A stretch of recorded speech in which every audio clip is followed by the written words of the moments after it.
காங்கிரஸ் விஜய்க்கு ஆதரவு தெரிவிச்சிருக்கிறாங்க. இப்ப மேலும் அவர்களுடைய எண்ணிக்கை 108 113 உயர்ந்து இருக்குது. அப்ப இவங்க தானே ஒரு சிங்கிள் லார்ஜஸ்ட் பார்ட்டி, ஒரு தனிப்பெரும் கட்சி. அப்ப இவர்களை ஆட்சி அமைக்க அழைப்பதில் என்ன சிக்கல்கள் இருக்கு? அரசியலமைப்பு சட்டத்தின்படி கவர்னர் மெஜாரிட்டி உள்ள கட்சியை தான் கூப்பிடணும் ஆட்சி அமைக்கிறதுக்கு.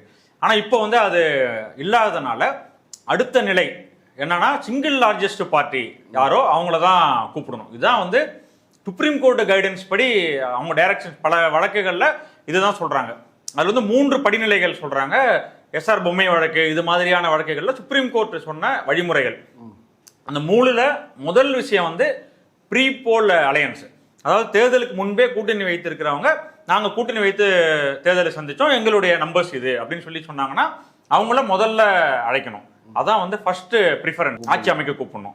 அதுக்கு அடுத்தது சிங்கிள் லார்ஜஸ்ட் பார்ட்டி. நீங்களே சொன்ன மாதிரி 234ல இப்போ நமக்கு அதிகமா சீட்டு வச்சிருக்கிறது டிவிக்கு 108 இடங்கள் வச்சிருக்காங்க.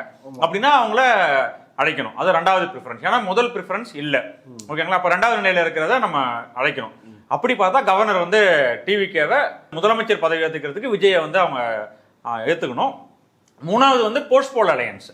அதுக்கு இப்போ இது கிடையாது, அது மாதிரி ஒரு நிலை இப்ப இல்லை. ஏன்னா சிங்கிள் லார்ஜஸ்ட் பார்ட்டி இப்போ அவங்க கேட்கறாங்க. அப்போ நம்பர்ஸ் இவர் என்ன செய்தியில வருதுன்னா, நீங்க நம்பர்ஸ் இல்லை அதனால கவர்னர் தயக்கம் காட்டுகிறார் அப்படின்னு வருது. ஆனா என்னை பொறுத்த வரைக்கும் இது பாரதிய ஜனதா காங்கிரஸ் அவங்க கூட டிவிக்கு கூட கூட்டணி போயிட்டதுனால அதை அனுமதிக்க மாட்டாங்க அப்படின்றதான் நம்ம புரிஞ்சுக்கணும்.